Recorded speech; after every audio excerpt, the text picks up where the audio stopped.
Racing isn't easy, but experiencing it is. iRacing puts you in the driver's seat with the industry's leading sim racing game. Drive on laser scan replicas of the greatest racing circuits from around the world. Go head-to-head against other drivers chosen by skill-based matchmaking to ensure competitive racing at every level. Compete across all your favorite series. In officially licensed cars, engineered to deliver the most accurate driving experience possible.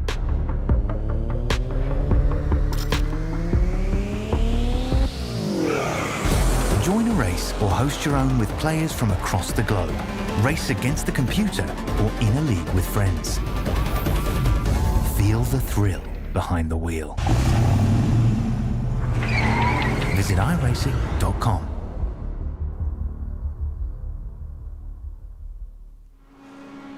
Good evening, everybody. Welcome to SimRacing International and welcome to round number 9 of the SimRacing International GT3 Championship here on a Thursday night.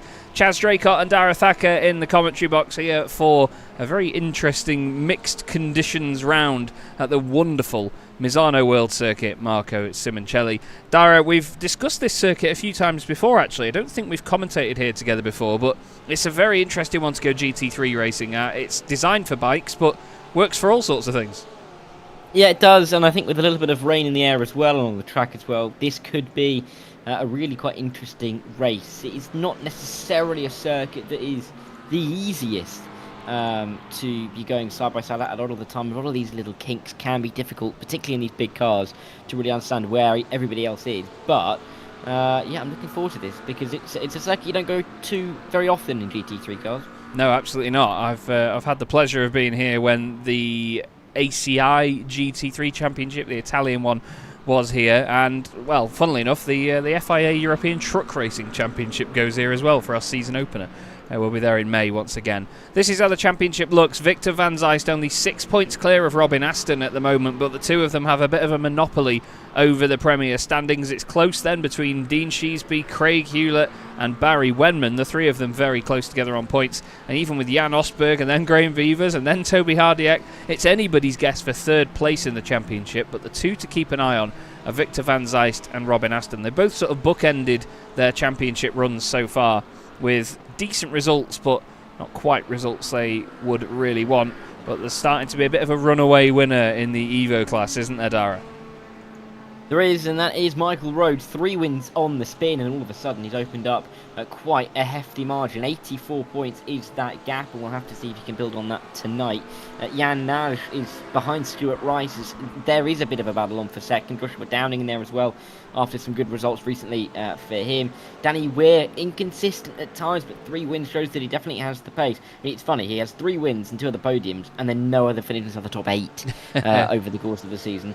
But he is still there, all thereabouts, particularly for P2 in the championship. Denny Plurger is a little bit further back, but this is Michael Rhodes to lose now. He has given himself such a good chance, and 2 30-minute races tonight, he could really, well, he could put his name on the trophy tonight, couldn't he? Yeah, he absolutely could. Yeah, there's certainly the potential to do so. But we'll look now at Victor Van Zyst, championship leader in the Porsche, and as you can see, it's still very wet out there on the circuit. A bit of spray being kicked up, bit of standing water. It's not raining particularly heavy right now. It's just sort of spitting a little bit. Everybody in it's spitting and the like. But it seems like Victor's getting back on form slightly here, because as we've discussed a few times, his qualifying performances haven't really been sort of setting the world alight. But he's managed to sort it out for this one so far with 6.5 minutes left to go. He's only 0.2 of a second off. Jan Naj is currently fastest in the Evo class, but if we look at it overall, he's way clear, up in 3rd position. And Denny Plurger next up in another Porsche is... sorry, in the Lamborghini now, my apologies. He's put the number boards on it this week, by the way. He messaged me saying that he forgot to add them on. But yeah, Denny Plurger down in 14th place. Stephen Kershaw goes fastest in the Porsche, in the privateer entry. So that's a bit of a turn up for the books, because he's not been really at the sharp end this season. So that's interesting to see. Fraser now goes fastest in Evo and 2nd overall. I think the track's drying out. Yeah, it must be. There's no other way to describe it, because that's what, 1.5 seconds that he's found? There's no other way apart from the track must be drying. I mean, there is no rain falling, you can see it. Or you can't, I guess, is the point. And that's probably why everybody's out on circuit. You've got Maymar and Rize in the pit lane, but everybody else in that top 30 is out on track trying to improve, because clearly there is time to find. Could this be a case of last driver across the line to start a lap is the one to do it? Not too sure. Remember, because we have 2 30-minute races tonight, when the timer hits 0, that will be it. So you've got to start your lap time with at least 1:47 to go. Yeah, I'm intrigued to see how the times tumble now in the rest of this session. Just looking for Michael Rhodes. There he is in the McLaren. McLaren, I imagine, is quite a tricky car to drive in these conditions, with it being mid-engined. You can see the back end wants to come around a lot. It really wants to rotate on him. The Porsche always goes well in the wet, and you can see that by the fact that the top 6 are all Porsches, as we will, I'm sure, mention a couple of times over the course of the night. I expect the likes of the BMW to go quite well as well. Jordan Maymar currently running in 7th place. Hussein Saraka Desler in that Mustang may also go quite well. Same with John Treen. It's usually the cars that are a bit more large and, you know, they spread the weight well over all 4 corners. Usually they're a bit more stable in the wet conditions. So, yeah, it's not necessarily that they're heavier, it's just how they spread that weight over the 4 corners gives them a slight advantage. Rachel Huff, David Pilcher also in the BMW, and Stuart Rice, don't forget. Stuart's had a couple of rounds where he's gone really, really well so far this season, but at the moment he's running down in 39th place, 14th in class, maybe struggling a little bit with the wet conditions. He's done 14 laps as well, so it's not like he's just suddenly jumped in out of nowhere. Looks like he's brightening up a little bit though at the moment, Dara. It does, doesn't it? Which is, well, I mean, positive for the cars out on track. We've seen this season, haven't we, how difficult it can be to manage some of these cars in difficult conditions, particularly out at Virginia, where it was quite a difficult place to get the car. Well, we'll keep it on the circuit, quite frankly. Not as close to grass everywhere. Here at Misano, there are some more runoffs, as you would expect from a more European circuit, particularly one that is made for bikes. But it's still not the easiest. There is still a lot of danger right next to the circuit. You've got to be so careful in where you place the car, and it's definitely something you have to keep an eye on. I was just having a look at where Stephen Kershaw was in the standings coming tonight, because you're right, it's not a name we've seen near the top very often. He is 28th in the standings coming into tonight's race, and he currently has the fastest time. Yeah, it's interesting, isn't it? The mismatch between championship position and performance sometimes. Thiago Reiser is on dries, so right now is Thiago Dreiser as he tries to get the car around as best he can. But look at that understeer. Holy understeer, Batman. Puts his foot down and the car goes left, right, everywhere except in a straight line. He's not going to make the corner, surely. Doesn't look like there's a lot of standing water actually, but oh my god, look at it. He's off. I was going to say he's trying. He's trying it. Andre Muntian has also tried it as well, but yeah, to no avail. Everybody else still on the wet tyres. We'll show you actually and put it up on the screen. You'll see on the left-hand side, only one car in the top 15 of either class on dries. So yeah, that shows you really where the performance is not at the moment. 2 minutes left. Now this is a heat racing session, so as soon as that clock hits 0, the session will be done and dusted. There's no finishing the lap you're on or any of that. There's definitely a drying line though, isn't there, mate? You can see it as they come down towards the final few corners. Yeah, you really can, and that is where the drivers are going to be searching for that grip in these final runs, and the track is improving. Times are coming in from other drivers. Treen there going into P7 in that Premier class, popping himself up the order. Can Greg improve? We'll have to see. He's at about 2/3 of a second off at the moment, but he's got this final attempt at the lap. Because we have 1 minute 20 to go, only drivers that are on a lap right now will be able to finish them. And really, coming into the final two sectors, will drivers be able to finish their laps now with time ticking away. But yeah, it all comes down to this. Can anybody find the extra bit of speed? Pilcher goes P8, but it's just not quick enough for the time being. He's a couple of seconds off. Really wide gaps in that Evo class. Yeah, it's quite spread out there as well. It's interesting to see as Rob Gregg running a bit wide out of there. He does improve a little bit in the middle sector. Is it enough to move him up the order? No, he's still 6/10 off the top spot. Jan Nage right behind James Fraser, but the Moonshiners Racing Club driver is looking like he's going to go fastest in class. Daniel Mellor, we've seen good things from him this season. He's 13th in class right now, 17th overall, pushing it sideways through the final corner. He's got Craig Hewlett right behind him as well. Hewlett, I don't know if he's improving much. Mellor goes up to 6th place. Lovely time from Daniel. Moves out of the way. What about Dean Sheesby in the Corvette? We've seen that the Corvette can be really tricky in the wet weather, actually. But then again, I say that. It went well at Portimao, didn't it, when it rained there? Yeah, he really did. Is he going to get to the line? That's the question. I don't think he is. No. No, it's just going to come up too short. He's flashing the lights, but he's never going to get to the line in time. That will be that for him. But what a lap from Stephen Kershaw. To put it in the whole position here. Great qualifying for him. And not a name we've seen at the top at all this season, but it's nice to see some different names there. Yeah, Stephen Kershaw came in part-way through the championship, and, well, he's struggled a little bit, to say the least. He's not been the fastest in class by any stretch of the imagination, but now he's done it. Pole position goes to Stephen Kershaw. Robin Aston and Victor van Zeist, first and second in the championship, second and third on the grid. Craig Hewlett in 4th place. James Fraser takes pole in the Evo class. Jan Osberg is in 6th place ahead of Jan Nage and Daniel Mellor. Then it's Jordan Maymar and John Treen side by side on the next row of the grid. Then it's Barry Wenman and Dean Sheesby. Rob Gregg is alongside Hussein Saraka Desler. Then we have Thiago Reiser and James Bostock. Denny Plurger and Stuart Rice. He did improve, actually, to 18th overall there to get further up the order. He's ahead of Joshua Downing and Dwayne Hoffman. Then it's Graham Vivers and Danny Weir with Michael Rhodes and Robin Paunier side by side. Then it's Andre Muntian and Andrew Larkman side by side on the 13th row of the grid. Next up, we have Steve Hughes, and he is alongside David Pilcher, I believe. in the 55 machine is. I'm just checking. David's, yeah, he's definitely still in the BMW. For some reason, I thought he'd changed to the Aston, but I got the wrong one.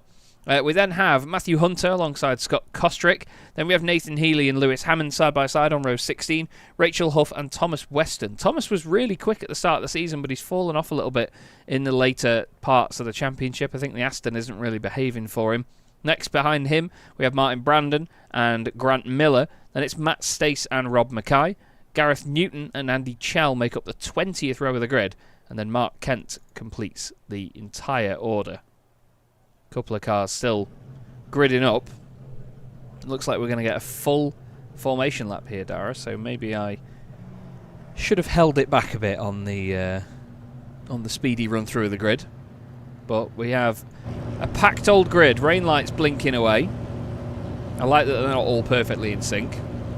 The ones on the right hand side of shot are, but some of the others aren't. I quite like that. But it looks like we're about to get underway, and it is Stephen Kershaw. Look at that, the Porsche Cup at the front. The top 8 cars, all Porsche 911 GT3 992s. That's quite synonymous with wet weather conditions, is that the Porsches go well. But yeah, Stephen Kershaw, pole position. He might be a bit nervous here because he's in great company, but he really utilised the track drying out to just make a fantastic lap of it. Yeah, really did. And great looking car as well, right? Delighted that we're going to have 2 of these full formation laps, though. That's always a positive, isn't it? No. But yeah, I mean, for him starting at the front of the field, it's tricky, isn't it? Because you've got so many cars behind you, such depth of quality in this field. And I mean, it's not an empty grid, is it? You know, over 40 cars that we do have here this evening. So, yeah, let's see how he goes. But, yeah. It's so difficult because when you're a driver that, you know, with no disrespect to Stephen, we don't know loads about. We've not seen him fighting in these positions all season long. It's difficult to know how he's going to race. You know, we've seen the likes of Robin Aston at the front a lot. He's second in the championship. Victor Van Zijst, of course, is 4th in this race. Leads the championship. We're used to seeing towards the front. We kind of know what to expect from a few of them. But for Stephen, a bit of an unknown, and that goes for the drivers as well. Yeah, definitely. And I think what's great about this championship is that we never have a guarantee of who's going to be winning a race and who's going to be right at the sharp end. It changes so much every single week, and it always keeps it entertaining. So I'm intrigued to see how this one works out. But there's a few drivers in the middle. We're looking here at Robin Paunier in the Mercedes, the Sim Coach car. Now, he's gone insanely well at some rounds before now. But I just wonder, ooh, dearie me, as it checks up a bit. I just wonder how good that Mercedes is going to be. Is that Pilcher off the road? Yes, it is. David Pilcher swings the car over to the left. But the Mercedes, I mean, they're not thriving, are they? They're 15th and 16th at the moment. And, well, overall, 22nd, 23rd, and 33rd. There's also a couple of cars out there on dries. Lewis Hammond and Grant Miller on dry tyres. Inspired or forgetful? Well, Lewis Hammond, you know, if you think of his namesake, what's he known for? It's not necessarily keeping it on the track. So I'm not too sure whether this is going to be the right call. But then again, we don't really know what the weather's going to be going through the first part of this race. Because it isn't raining right now, the track will be dry, particularly when 40 cars are going around it. It will dry out quite quickly without any rain falling onto the surface. So maybe a difficult call in the first lap or two, but could then come back to them, you know, in the rest of the opening stint. If we get rain, when does that come? How does that affect? Will they then have to pit onto the wets? Can they make that work in their one and only pit stop in this race? You know, all these variables are to be discussed, but we're about to get some of the answers, Chaz. We're about to get some answers indeed. Half-hour sprint race is about to get going, and Stephen Kershaw has gone nice and early, but running wide out of the final corner. Has to take his time. We're underway at Misano in the SimRacing International GT3 Championship, and it looks like Robin Aston's got a decent run at John Kershaw. Hewlett wants to look down the inside. Let's keep our eye on all of this lot and all of the shenanigans as they head into turn 1 for the first time. You hope with the rolling start everyone's going to take it nice and easy. Let's see if we've got any drivers struggling on those dry tyres. Hammond there in the purple McLaren that you can see. To be fair, doesn't look like he's doing that bad. Jan Nage is around. Jan Nage has spun it on the exit of turn 3. And he's going to have to be watching everybody drive past. Styles it out on the grass at least. but not the start to the race he would have wanted. There's been a drama further back. Rachel Huff. Oh no, never mind. It's drivers coming out of the pit lane. My bad. But it was a good start from Kershaw. He went very early. I'm not 100% sure what the rules are on starts, but he went early, didn't he? He did. And then I think he made panic slightly and led off, and I think that's why Robin Aston got that little bit closer. He'll come into his turn 10 now, get himself into this long, curving back straight as James Bostock, the lost man, faces the wall. That's through turn 8. There might have been contact there, may have just gone a little bit too trigger happy on the throttle. Either way, good. However the start was done by Mr. Kershaw, he's just run away. He's still second in the lead. Barry Wentman, one of the drivers trying to keep up, got to get through on riser. Yeah, absolutely. It's great to see the battles going on as well, with the fact that, the weather is quite scary sometimes. You never know what sort of moisture you're going to get to on the circuit, but the guys are still pushing and having a good old fight. Dean Sheesby side by side with Jordan Maymar in the BMW there. BMW versus Corvette. Dean right up behind him, wanting to really squeeze the car. Love the onboards though in the wet. When you get the water splash on the windscreen, it's so cool. I believe oh, hello. Dean Sheesby down the inside. In right-clicking you to try and change your volume dial, you might have just seen I've invited you to a random Discord server. I'm very sorry. Yeah, I was confused about that. I was waiting for the follow-up of this. No. Yeah, it's like, while we're on air, let me plug this other championship that I want you to commentate on with me. I'm going to poach you live on air. Stephen Kershaw, I mean, he may have gone early on the start, but he's gone early in the race by the look of it. He's just flying. Whatever he's had to drink tonight is... Oh, God, don't curse him. You could see the lightning bolt hit that curb, couldn't you? Oh, my word. That was instantaneous. Yeah, it was. I mean, get a urine test on him right now. He's so much pace. 2 seconds in the lead after, really, a lap and a half? Crazy, really, particularly when you remember they were going into turn 1 side by side for the lead of the race. Hewlett really putting Aston under some pressure. Van Zeiss, I think, just happy to stay in P4 for the time being. He's the championship leader. He's not been in the top 5 or top 4, for over a month. Closer to 2 months, really. And he still leads the championship. It's absolutely insane. So I don't think he's necessarily too displeased to be in the position that he currently finds himself in. James Fraser as well really needs to gain a hell of a lot of the points on Michael Rhodes. And with Rhodes down in 7th, this is exactly what Fraser needs to do. He needs to hold off the likes of Greg, Downing, Rice, and if he can gain a few positions on Premier drivers as well, that's going to help him out for the start of the race too. Do you think Stuart Rice's car is just going to get larger and softer over the course of the race? Maybe. Normally it doesn't quite work that way, does it? Maybe it's edible. He'll have to eat his way out of the car to get out. Oh, I'd love that. Oh, it just reminded me. Oh my God, sudden nostalgia. Did you ever see the advert of the Skoda Fabia where they made it out of cake? You probably weren't born. No. Oh, yeah, you were born like a week ago, weren't you? So, yeah. We had this discussion last night. Yeah, there's a great advert. Skoda, when they launched the new Fabia, I think, God, you're talking probably... Oh, hello. We're talking about 2010 when they launched the Fabia shape, but they made one entirely out of cake and icing and all sorts, to even with the engine and like syrup as oil and everything, to advertise the car. Anyway, I'm hungry now. John Treen is hungry for positions. He's lost 2 since the start of this race. He's got other drivers around him. Danny Weir is hungry for grip. He's not going to find it out there. There is Danny. He's had a spin through the left-hander. By the way, Lewis Hammond... I mean, I'd love, just for the irony, to scream Hammond at the top of my voice in a very Clarkson-esque manner. He's gained 13 places since the start of this race. Has the hamster. And, oh, look, now it's raining. Why are you mentioning him? You knew that if you talked about him, it would start to rain. That's on you. There's no other way of putting that. That is completely on you. It's on him for picking dries, mate. Danny's at the rear of the field now. Oh. Danny was very happy not to be racing in the Formula CDM Championship last night because of the fact he knew that we couldn't make those jokes. Unlucky Danny. Oh, okay.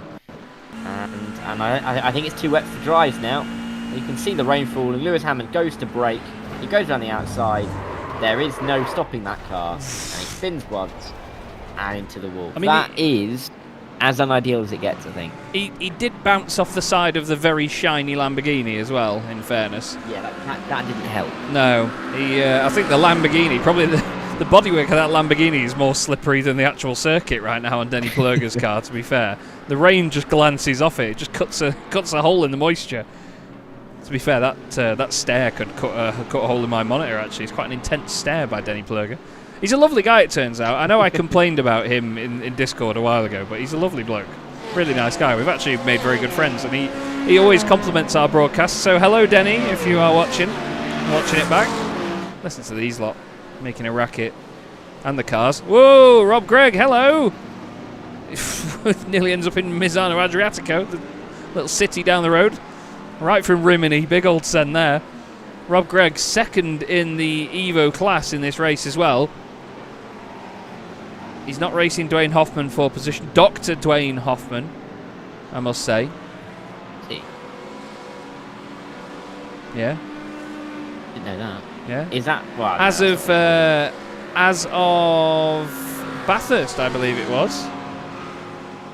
Oh, it's a newly doctor. Oh, congratulations.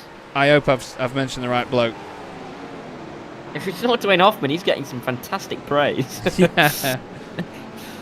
Oh no, I need to check my messages for Nathan. Nathan Healy sent me the message a while ago. Oh, thank God for that. Is Dwayne? Oh, yeah. Dwayne has a ring to it as well, doesn't it? Yeah, Dr. Dwayne. Sounds like it should be a TV show. Victor Van Zeist currently running in 5th position. James Fraser with another fastest lap of the race in his class. Stephen Kershaw's lead hasn't got any bigger. It's just sort of staying where it was, roughly. We still have Grant Miller out on drives, by the way, in the McLaren. Oh no, I was just about to say, Lewis Hammond also on drives. See, there's the backfire glitch for you. Come on, iRacing, sort it out. What's happened here? I think he comes out and then spins on pit exit. I don't know. Curb? He's fine through there. Oh, was there contact? No, that's all fine in towards turn 3. Is it all going to be sorted? Or is that turn 4 and 5, I should say? Yeah, been lied to. Fine. Oh. Oh. Grant Miller's not. Oh. We were literally just looking at him. This is what happens, you see. I think if I ever claim to be a professional at anything, it's missing the action. Oh, that's not going to stop, sir. Oh, dear. That's pure aquaplaning, and that is going to go backwards into the wall, which in a mid-engine car is not what you like. So, unfortunately for Grant, that car's going to have a lot of heavy damage, and that's going to obviously affect his grid position for the second race of the night. Oh, dearie me. Steve Hughes. Day at the beach for him. He went a bit wide there, but I tell you, he's going to have a hell of a slingshot down the back straight. It's starting, Dara. It's starting. We're only, 9 minutes into the first race. It's going well. Yeah. I mean, so many moments. It's just getting slightly offline that is so dangerous for these guys. It doesn't take much, really. But if you basically put the car into a position where it's not going to stop, there is nothing you can do to really catch it. You've got to make those decisions early into the corner to avoid big incident. Robin Aston still gaining on Kershaw. That gap, it's almost as if it's not changing if there's a glitch on the time. There's not, it's fine, but it's almost as if there's a glitch because it literally isn't changing. Still 1.3 between the top two. Hewlett, Mellor, Van Zeist all there as well. And all taking different lines through that part of the circuit. It's tricky in the wet. You don't really know what the best line is. Often following the car in front can be quite helpful. But it seems they're going about it their own way at the moment. Yeah, definitely. I think that these races are all about management. Definitely about tyre management. Not necessarily tyre management, but time management. You know, you need to think about the bigger picture straight from the off. Even though it's not an hour-long race, every single lap you have to think about how safely you want to play it. And just thinking about getting to the end, because there will be people in the pack that push a lot harder than you, that overdo it. They'll be the ones that make the mistakes. They'll be the ones forcing the issue where they don't need to. And in these sorts of races, you have to have your head switched on and not go for a move every single chance you get. The rain is pelting down now. Victor Van Zeist are on board with. As he heads into the right. Ooh, it's scary through there. The trucks actually run a shorter version of this final part, just in case. Oh, it's not that short, though. Victor's brakes really didn't work for him there. He was just making sure that Daniel's got the same diffuser on the back. Yeah, thankfully no harm, no foul in the end between those two, but they are still plodding around, aren't they? Kershaw is being caught, there's no doubt about that. Aston is there. Hewlett is trying to gain on him, and those three now by less than a half a second realistically. A full second was gained by Aston that time by. Must have been a mistake somewhere by Kershaw to really allow that time to evaporate. But there's just more and more of them, and they're all Porsches getting in on this at the front of the field. The Italians wouldn't be too happy because the Lamborghini's down in 12th at the moment, and it's the German engineering that's on top. Oh, there's a Lamborghini in 5th in that Evo class, I guess, for the home manufacturers, but that's about all there is. There is Denny Plurger in that car. I mean, it's blending in, isn't it? You barely see it if you're on the side of the track. It's like a reflective rain cloud making its way around the circuit. Interesting looking machine. He's got the McLaren just behind him there of Andre Muntian, but he is in the Premier class, not in the Evo class, so they are not racing each other for position. Matt Stace has unfortunately had an issue in his McLaren. He had a steering wheel issue at the previous round, which is what caused an incident. Oh, it's already gone. You could see the moment. The front end gripped up way too much, and around it goes. Dean Sheesby also had a moment at the same time. That was timed quite nicely. He runs wide onto all the painted area on the outside. There is no grip whatsoever out there. It's nightmare fuel. But no damage, and they continue on. But the lead battle is very much on here now, Dara. We've got nearly half of the race done. And, well, it's Porsche, Porsche, Porsche, Porsche, Porsche, Porsche. I don't have Porsche in there, but you're right. BMW. Actually, where's the split between the Premier and the Evo? If we could just put them all together. Because Greg and Downing are obviously there. God, you're working me hard tonight. Let's put it down. Porsche, Porsche, Porsche, Porsche, Porsche, Porsche, Porsche. BMW, Porsche. So 8 of the top 9. So Jordan Maymar kind of almost spoiling the party at the moment, the Porsche party. And the view. The BMW, not the livery, Jordan, the BMW. Yes, the livery's great. I really like it. Yeah, it is actually. He's going along really well though, isn't he? In that BMW, considering that he is the only non-Porsche inside that top 8, he's doing a fantastic job. Clear of Sheesby in that imaginary non-Porsche race that I've got in my mind by about 6 seconds. So, yeah, doing really well at the moment is the Northern Irishman.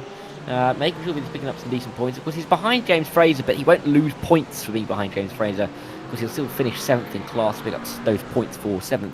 We'll just start in 8th overall. Or he won't start in 8th.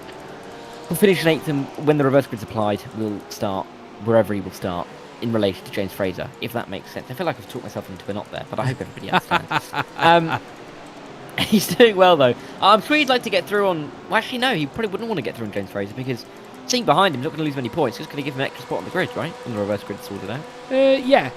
Yeah, you've got to think about that as well. You know, a lot of the grid gets reversed, so you're going to be checking the positions, seeing who's around you, especially when it's drivers in your class as well. I mean, Rob Gregg, Joshua Downing, they'll be really happy at the moment. James Fraser will stay roughly where he is, but Stuart Rice will not be getting reversed near the front of the grid. He'll just miss out by a pair of positions, and that is going to be a bit of a tough pill to swallow. Usually is when you finish in 16th or 17th, because you know that if you'd have just gained one more position over the course of the race, it would be a very different story in race 2. So we'll keep our eye on some of the drivers making their way through the pack into that sort of window, because this battle's going on around that. Got Joshua Downing in 15th at the back of this pack, so he's going to be currently going on to pole position, but he's got to keep his eye on his mirrors, because Graham Vivers is next up in the Mercedes.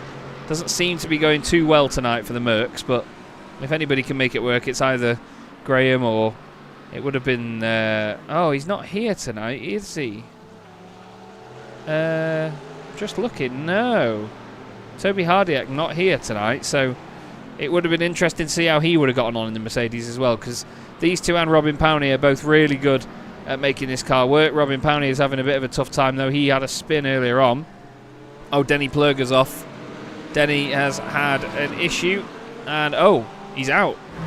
He's decided to take it back to the pits, and maybe he damaged it too much. Have a look. Side by side with... Is that Michael Rhodes?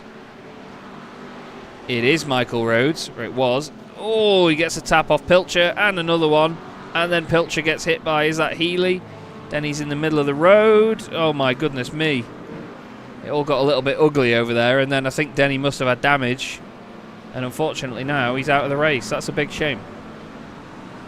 Yeah, not what he wanted at all. I mean, halfway through race 1, he's going to have time to get ready for race 2. He's going to have something in the back, isn't he? And that is not what he wants at all.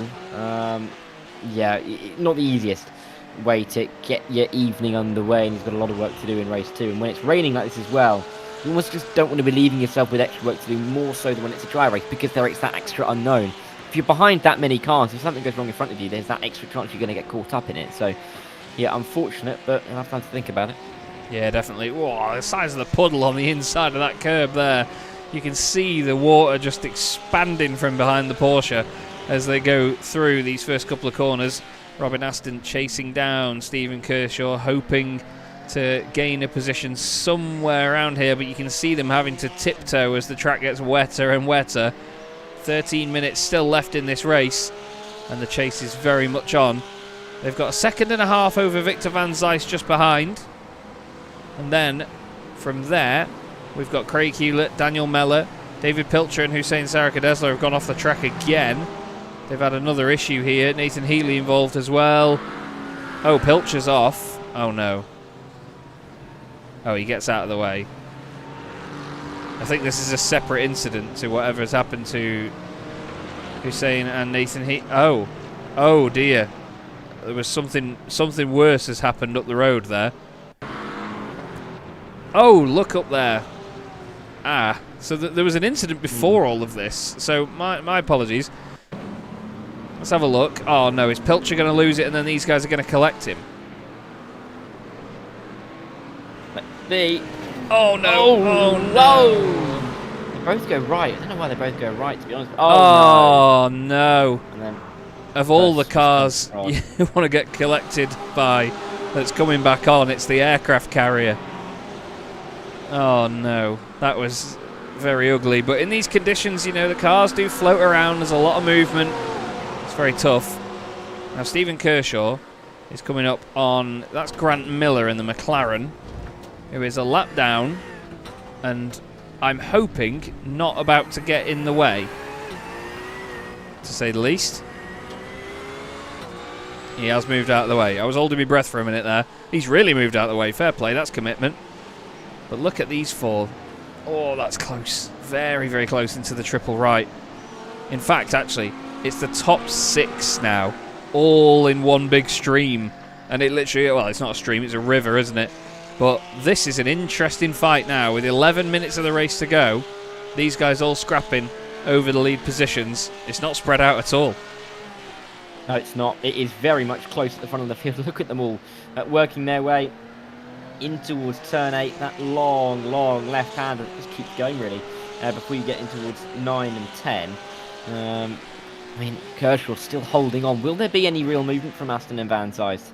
Van Zijs going for it. You can see up there in that yellow car, looking for the move on Aston. Not going to get it through there, but the championship leader has decided that he's going to get a move on now with 10 minutes to go. Yeah, he's having a good old go of it, isn't he? He's decided that now he's going to have a good old chase. It's right in the thick of things as well. But it's not a nice place to be when you're in the middle of the battle, is it? Because at the end of the day, you're trying to chase down other drivers and not be chased down too much. You know, you've got to focus on the cars ahead of you and the cars behind you when you're in the mix. But especially in these conditions, it's going to be additionally twitchy as well. It's going to be pretty scary, isn't it? Yeah, it really is. And you don't really need that, do you? That twitchiness underneath you as you want to be trying to move your way forward. Van Zijs to the inside on Aston, the top 2 in the championship, going at it into turn 1. Aston's going to hold on. Van Zijs didn't have enough of an overlap to really lay claim to the corner, and so will sit in behind and wait.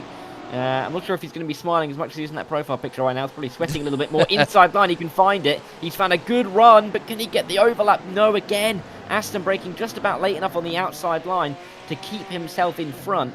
And Van Zijs has got to be careful, because if he makes some kind of mistake trying to make the move here, Craig Hewlett is here to try and make the move. But despite the fighting, they're not even losing out to Kershaw. So this group of 5 at the front is just compressing. Yeah, it really is. And every single time somebody goes for a move or tries something, it's just going to get closer and closer together. Hewlett, wow, it was like an ice rink on the inside of that left-hander there. Really, really sketchy stuff on that inside line. But somehow Robin Aston holds on for now. No, he doesn't. Bye-bye, Robin. Oh, he's off at the beach. And he's lost second position. That commentator's curse happened before I'd even said it. And also, actually, in the background as well... No, it wasn't Jan Osberg going off. Daniel Meller also had a bit of a drama. So GPX SimSport Onyx having a horrible corner there. Both cars going wide of it. Yeah, it was one of those ones that you could always see happening, isn't it? It's a shame for Robin Aston. Oh, as Maymar goes wide. Onto that curb, that's scary. It's like, remember Hockenheim in F1 2019 when they had that drag strip that got wet? And yeah. once you touched it, you were gone. It feels like that around all these curves. If you get onto that curb, it doesn't matter, goodbye.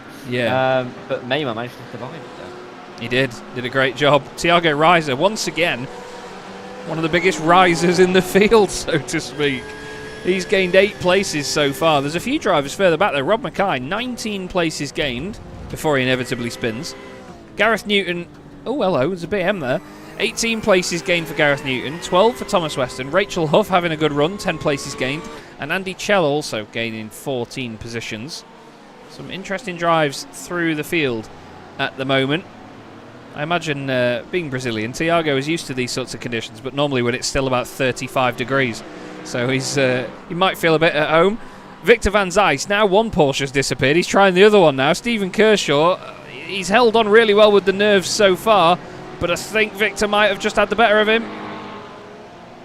Yeah, he's broken a little bit too late, or has he? Got a good exit, Stephen Kershaw, on that outside line. Will stay in front for the time being. Victor Van Zijs, I don't think really wants to make a big mistake in trying to make this move. Yes, it'd be great to win this race, but he is leading when it comes to the championship contenders. Craig Hewlett up and under on Jan Osberg. Osberg got through. Can Hewlett get back through? No, the Swede just about going to stay in front. And he's putting together a race as if it's, as easy as if it's a bit of IKEA furniture right now. And he's up into the top 3. Let's see if he can push into the top 2 because Van Zijs still stuck behind Kershaw. And once again, the IKEA furniture creeps its way into a broadcast. Oh, goodness me. It's not self-assembling, is it? Right, Stephen Kershaw currently has a bit more of a gap over Victor Van Zijs now. Strange little glitch there, actually. There was a Mustang or something going behind the camera, so the Porsche suddenly sounded like a V8. Bit weird. Jan Osberg has lost that place to Craig Hewlett. Craig on a mission. Let's not forget, Craig went really well in the wet conditions back at Virginia, didn't he? Even with a spin and a crash and all sorts, he still went on to win the race. So he's definitely not one to count out of this, is he? No, not at all. You've got to, when you've got these conditions as well, when you're battling as hard as you are, you saw with Robin Aston, you can just disappear. Say night-night, and you're out of the battle, really. So it's so difficult to be able to pinpoint who's going to be in the battle when, but Hewlett is right there to pick up pieces, particularly if Kershaw and Van Zijs come together, and you'd be hard-pressed to say that that's an impossibility. Well, Victor Van Zijs is well up the road now, and Craig Hewlett has to focus on the car behind him, which is Jan Osberg. Jan Osberg hit a Jan Iceberg there on the way in, by the look of it. He really went straight on. That was a big old moment for him. Scott Kostrick and Andy Chell have had a drama further back. Oh, that's more than a drama. That's a full soap. Let's have a look.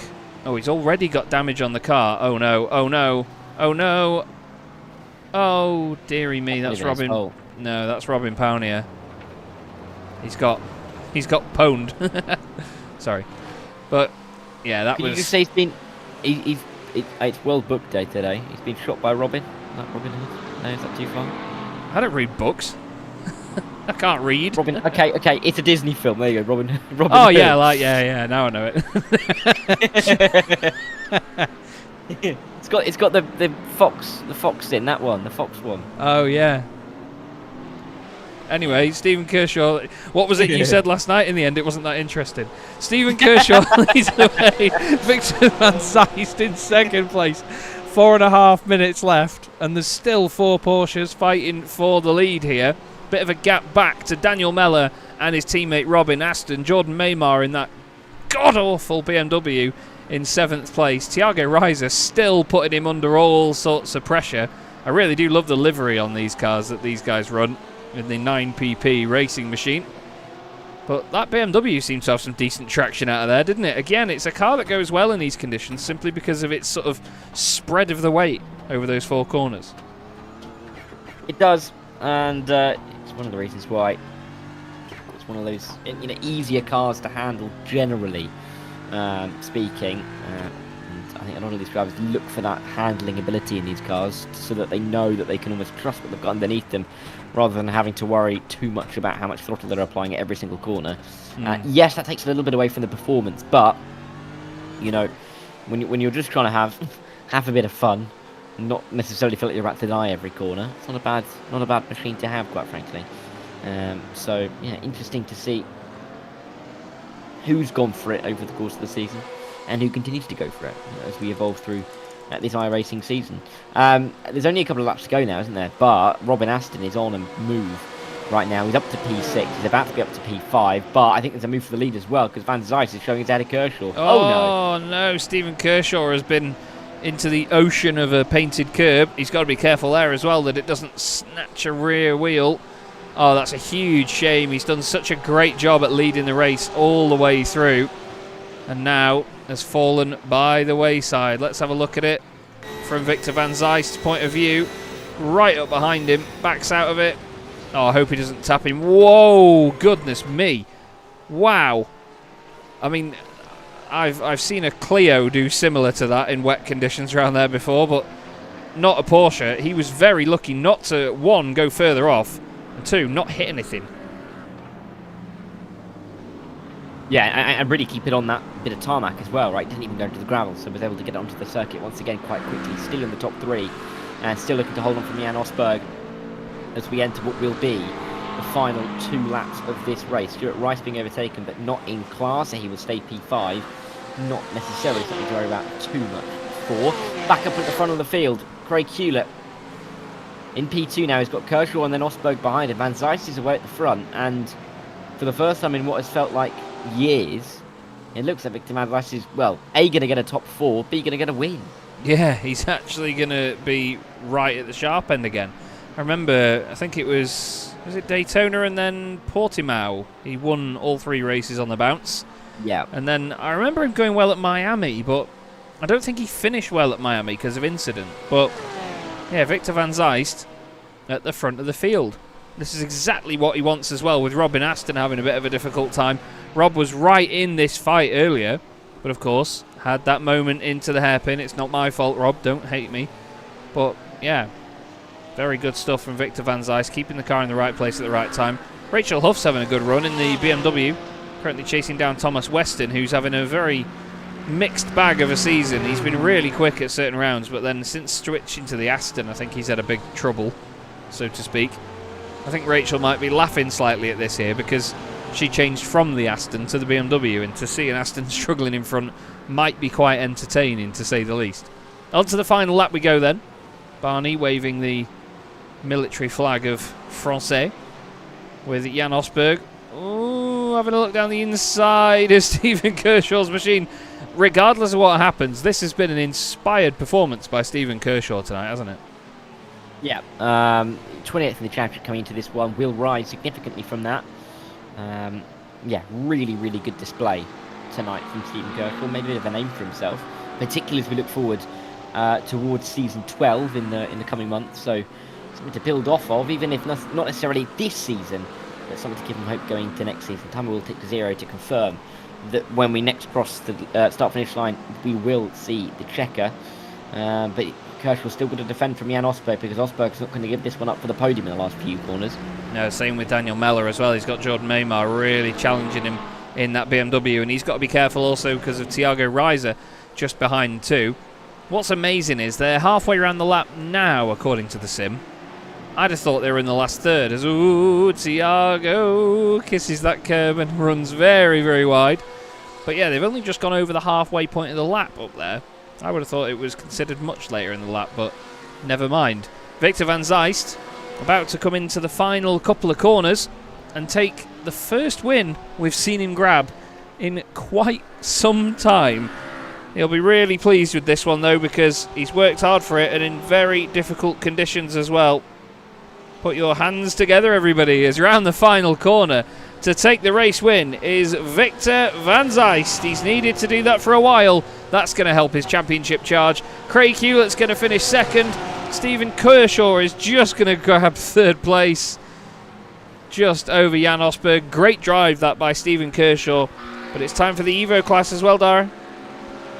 And it's James Fraser, great display. He's not been challenged at all, and he's just been able to keep his head on those shoulders. And James Fraser for the Moonshiners Racing Club will win in Evo class, to do everything he can to start to close that gap to Michael Rose, who looks like he's only going to finish down in P5. Still decent points for the McLaren driver, or driver in the McLaren I should say, but it is going to be a gain for like Fraser, for Greg and for Joshua Downing, P3 on the day. Great stuff. Moonshiners Racing Club 1-2 in their class as well. Stuart Rice and Michael Rhodes fighting hard here into the last corner. Michael really needs this, but he's not going to get him over the line. He's going to finish in 5th place in class though, so he's still gained a good number of positions. Jan Nage next up behind those guys will be crossing the line in just a moment.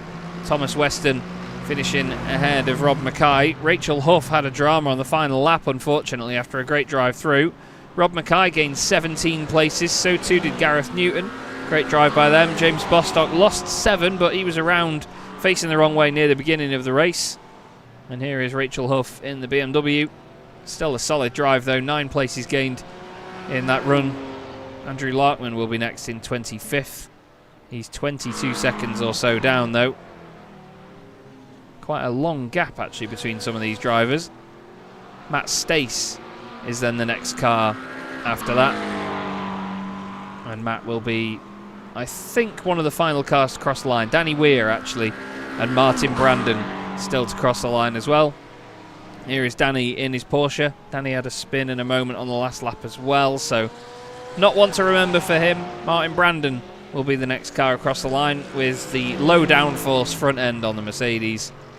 And that will round out the first race of the night. Stephen Kershaw, we don't do sort of driver of the day or anything like that, but that was an inspired drive by Stephen, considering that he's 28th in the championship. He's normally a bit further down the order, but he really, really made that work.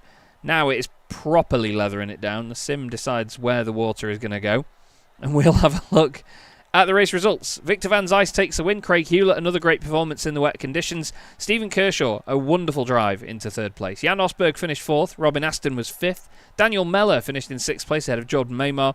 Thiago Reiser was 8th in the end ahead of Barry Wenman, and Graham Vivers gets a Mercedes inside the top 10 in class. Dean Sheesby was 11th. He had a drive-through at the end, I think. John Treen was 12th with Andre Muntian 13th. He was ahead of Thomas Weston and Rob Mackay. Great drive-through that by Rob. James Bostock was 16th ahead of Andrew Larkman, with Steve Hughes finishing 18th ahead of Lewis Hammond and Nathan Healy. Then we had Scott Kostrick 3 laps down, Robin Pownier 4 laps down, then it was Dwayne Hoffman, Grant Miller, Hussein Sarakadesla and Mark Kent having a bit of a tough time. Here's Dara now with the Evo class and the weather. It was yeah, it'll be sunny over in the UK today, but raining in Misano in Italy. I don't know why they'd come under the same forecast, but there you go. James Fraser won the race either way. Moonshiners 1-2 in the end. Rob Gregg picked up that 2nd spot as it was a Porsche. 1, 2, 3. Joshua Downing joining those. Those 3 were a little ways clear of the rest. Stuart Rice being consistent all season and another good result in 4th. Championship leader Michael Rose down in 5th. Jan Nage had a couple of issues towards the start. Was running right at the front of the field but finishes in 6th. Gareth Newton and Rachel Huff, the only other drivers within a minute of our race winner. Matt Stace, Danny Weir and Martin Brandon were on the same lap as our race winner. David Pilcher, Matthew Hunter, Andy Chill 1 lap down. Denny Plurger had those issues midway through and finished last, 9 laps down.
Hello again, everybody. Chaz Draycott and Dara Thacker here for the SimRacing International Thursday night GT3 Championship. Big apologies there for the awkward silence after the session. There was a slight disconnect for a moment, and it clearly affected a few things, but we're back and we're running. What I was explaining was that if I click on different drivers, you get different conditions. So if I just click on Joshua Downing right now in the pit lane, you can see there's no rain. But if I click on Stuart Rice, for example, there is rain. So maybe something to do with the clipping distances of where the cars are between, obviously the rain sort of being generated and the cameras, but not something I'd expected to see. We had an interesting one there, didn't we, Dara? Very, very interesting race. A few people taking it easy. Very mixed up order as we expect in these conditions. Hopefully more of the same in race 2. Yeah, absolutely. And I think with the reverse grid that we're about to see, it's going to have a little bit of that element. Drivers that were faster in race 1, much faster even in race 1, looking to try and come through in the middle of the pack where it can be dangerous, it can be tricky, and in these wet weather conditions, it's very easy to have a spin, to have a moment for that rear end to kick around a little bit, and once you get into a spin, you're going to start to catch others up as well. The conditions evolve as we head in towards our race session. It gets a little bit drier on the circuit, but it's not a whole lot drier, is it? No. Still very much damp.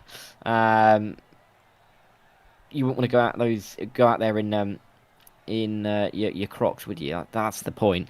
I wouldn't want to own Crocs. No, neither am I. But I was just trying to think of shoes with holes in, to be honest with you. That's all I could think of. I mean, anything like your sort of mesh Nikes or something, Yeah, or your sliders. Like, there you go, a slider. Yeah. Well, you can imagine it. I mean, there's been a few race meetings I've been at where it's leathered it down, and obviously you're walking around a soaking paddock. You get to the point where you just accept that your socks are going to get wet, and it's the sort of thing where. Yeah.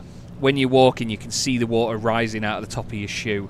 Brands Hatch once in November for truck racing, I remember, I got absolutely soaked, and it was one of the coldest race days I'd ever experienced. Interesting moment here. Michael Rhodes is not taking to the grid. The championship leader in Evo is not taking to the grid. He's on dries, and he's going to start from the pit lane. Oh dear, that's not going to help his championship charge, is it? No, I mean, lucky for him that he has that huge buffer. I mean, we're talking about, more than 80 points going in towards tonight. Have a look at those standings in detail. Of course, Evo driver standings. Of course, he leads the championship coming into this race by a very nice total of, wasn't it, 84 points it was ahead of Stuart Rice. Yeah. The issue is, James Fraser's 9th in the championship, 249 points back. Now, I'm no expert, but he can't do that. So, no. He's kind of out of the picture. Stuart Rice last race gained a couple of points, but not loads. The point being is that if Stuart Rice finishes ahead of Michael Rhodes in this race, we will have a race on for the championship next week. In the finale, even if Jan Noj is up there as well. Yes, he fell down a little bit. He was slightly behind Michael Rhodes, but if he finishes ahead of Michael Rhodes in this race, he will still be in theoretical contention. And even Joshua Downing, actually, if he can do the same, maybe they're all on that bubble, all on that threshold. But we may have a battle. Depends if Michael continues to stay in the back of the field. We'll have to wait and see. Let's have a quick look at the grid then, shall we, while they make their way around. It's John Treen and Dean Sheesby on the front row. Either of them could just go on to win this race, to be honest. Joshua Downing and Graham Vivers on row 2. Then it's Rob Gregg and James Fraser. Barry Wenman and Tiago Reiser on row 4. Jordan Maymar and Daniel Meller complete the top 10. Then we have Robin Aston and Jan Osberg, with Stephen Kershaw and Craig Hewlett next up. Victor Van Zeist in 15th after winning the first race. Andrei Muntian is 16th, and then it's Stuart Rice and Michael Rhodes side by side, or it would be if Michael was actually starting there. He's going to be from the very back of the grid. Grant Miller is on dries again, by the way. We then have Jan Naj and Thomas Weston. Then we have Rob Mackay and Gareth Newton, James Bostock and Rachel Huff, Andrew Larkman and Matt Stace side by side, Danny Weir and Martin Brandon, Steve Hughes and David Pilcher. Then it's Lewis Hammond and Nathan Healy, Matthew Hunter and Andy Chell, Scott Kostrick and Robin Pownier. Then it's Dwayne Hoffman and Grant Miller, Denny Plurger and Hussein Saraka Desler, and Mark Kent starting in 41st. One round away from the end of the championship, Dara, and I've finally learned everyone's first names. Always a good time, isn't it? Better late than never. I'll be honest with you, I probably still don't know everyone's first names. I got it wrong yesterday on a broadcast with 11 drivers, and one of the drivers I got it wrong with wasn't even there. So he did do that. Yeah. I can't really speak on that because I am also unsuccessful when it comes to names. But I do know that when it comes to who's at the front of the field, it is going to be John Treen and Dean Sheensby. Dean, I think, is going to be the one to really push on here. This is a good chance for him. He will feel like he's underscored in the last few weeks. Let's see if he can pull away at the front with a John can hold on that Mustang. I think John is going to be a hard nut to crack here. I think Dean is going to have his work cut out, and either one of them could push too hard in this, but let's get it underway then.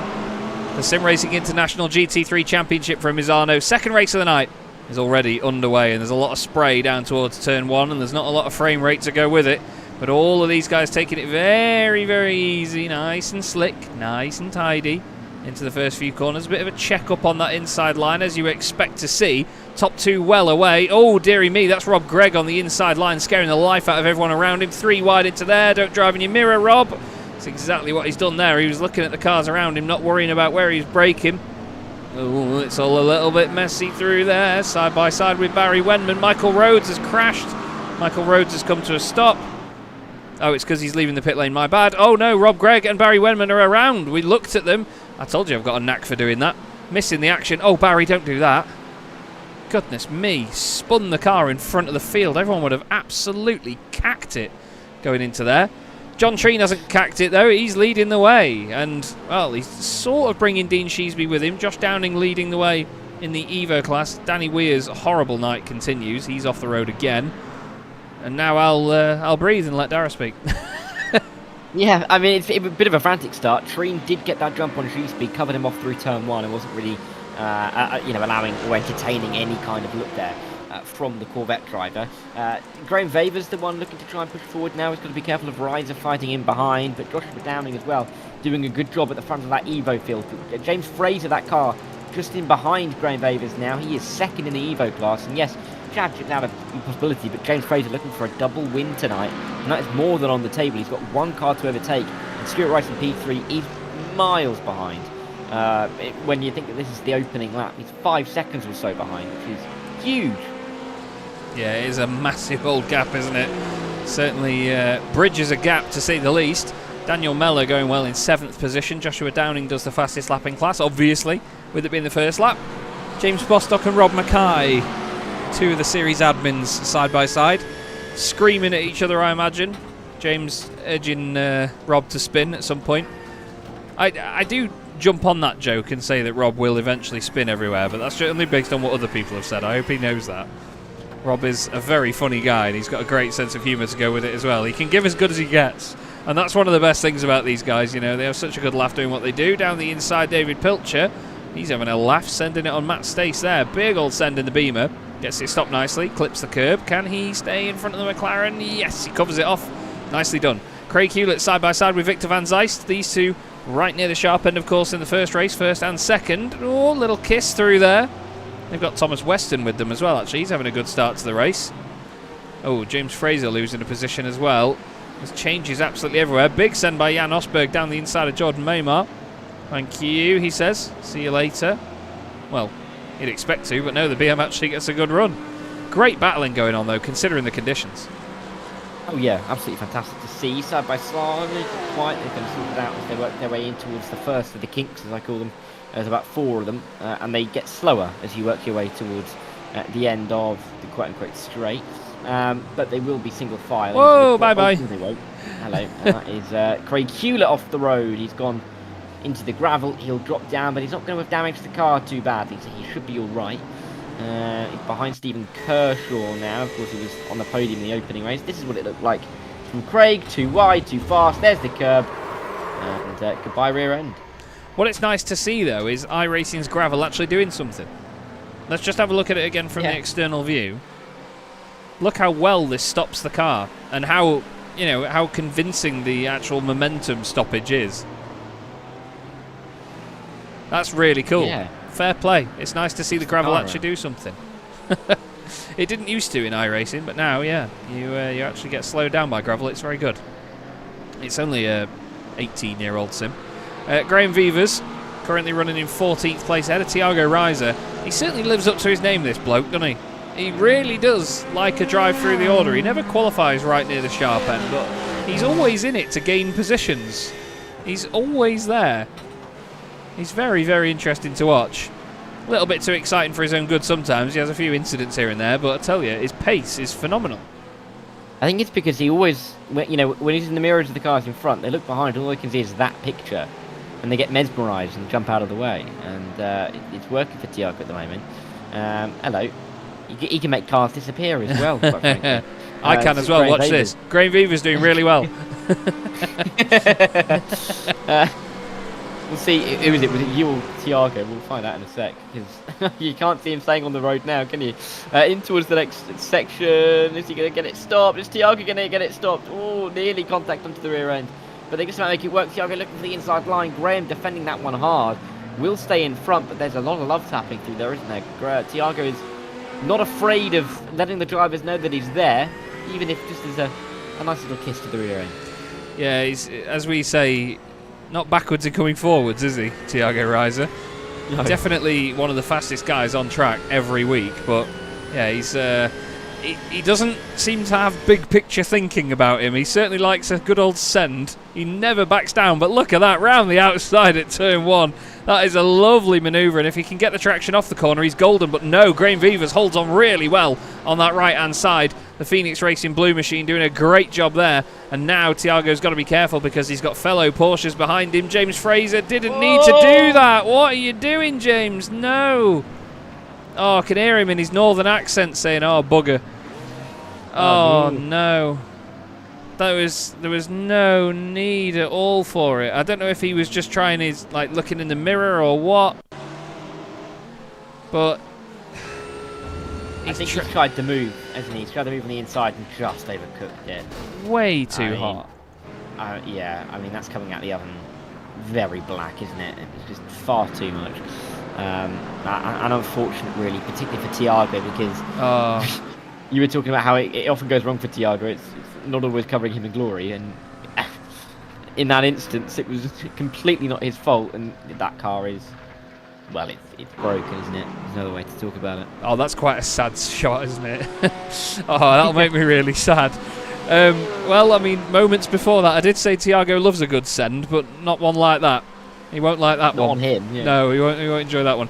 Thomas Weston, by the way, in the boat of an Aston Martin, he's doing all right here. He's gained 12 places since the start of the race. Rachel Huff has also gone really well as well. She's gained another 12 positions on top of the 9 that she gained in the first race. So, really great progression tonight for Rachel. Steady. That Aston Martin looks like the wheels are on sideways. It's really not behaving. It's behaving better than the Aston Martin F1 car, that's for sure, because at least this makes it to the circuit. Whoa! Yeah, and at least it's not damaging your nerve ends, right? I mean, maybe in terms of your worries, your fears, not your physical nerve ends on your hands. Yeah, there's, what is it? Your nerves are shot, not just in your fingers, but in your head when you're driving it. Goodness me. Yeah. It's pretty scary, to say the least. But fair play, Thomas is really pushing this car and trying to get everything out of it that he can. It just looks like an RC car. Like, the wing looks cartoony. It's just huge. Very interesting looking race car. Nathan Healy having a fight here with David Pilcher in the BMW. The Lamborghini goes through. There's a lot of cars together actually on that part of the circuit. And I suppose that's one of the things about Misano. You never really get any sort of clear real estate, do you? There's always somebody about you and there's always a corner coming up. It's quite a frantic circuit. Yeah, it really is. And yeah, it just keeps coming at you, doesn't it? It doesn't really give you time to decompress and to think about what you can do next. It just keeps going. Oh, hello. Well, that's not the circuit. Yeah, you just don't get a chance to really settle into a track like this, and that's kind of the fun challenge of it. And why, when it's in these wet weather conditions, it can be so difficult, because you just cannot breathe. You just have to keep focusing, and over an extended period of time, that can be so tricky. And yeah, let's see. Oh, goodness me, Hewlett trying to get through. It's just not a comfortable viewing, isn't it? No, it's not. I'm really nervous for all of them. Every time they go into a corner or go into the braking zones, I'm I'm tensing up on my mouse, just hoping that the car stays pointing the right way, or at least it, you know, continues in the same trajectory regardless of what way it's pointing. Craig Hewlett, though, trying his very best to get back up there and give it a go. James Bostock having a look there on Jan Naj. Nathan Heat, oh, for God's sake, I hadn't even said his name. I was going to say he gained 14 places before that. And now he's going to rejoin, hopefully not on the apex. Yeah, he's doing the right thing there. Tidying it up, keeping it well away from the apex. Good stuff. The front of the order, by the way, John Treen still leads this race. Dean Sheesby still in second place. Joshua Downing still in third place. Graham Vivers still in fourth place. Top four, as you were. And at the moment, no major changes. But it's great to see that we've got Robin Aston and Victor van Zijs near each other on track again. Top two championship protagonists with 2 rounds to go. Ooh, this could get spicy. Yeah, it could. Oh, goodness me, there's... I know we're near the sea.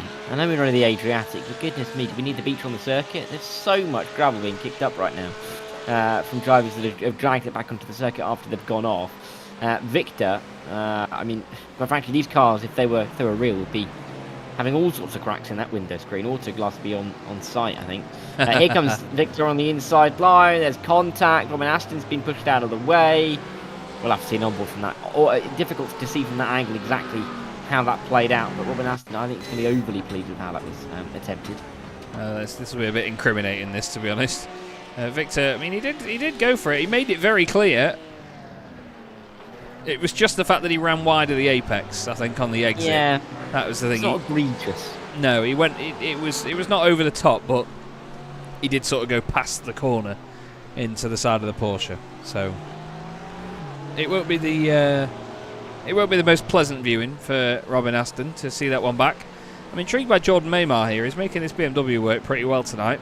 He's not gained any positions particularly in this race, but he's holding his own. He's got Stephen Kershaw behind him, who is... I mean, we normally talk about how drivers are most improved over a season, but Stephen has suddenly just come alive overnight.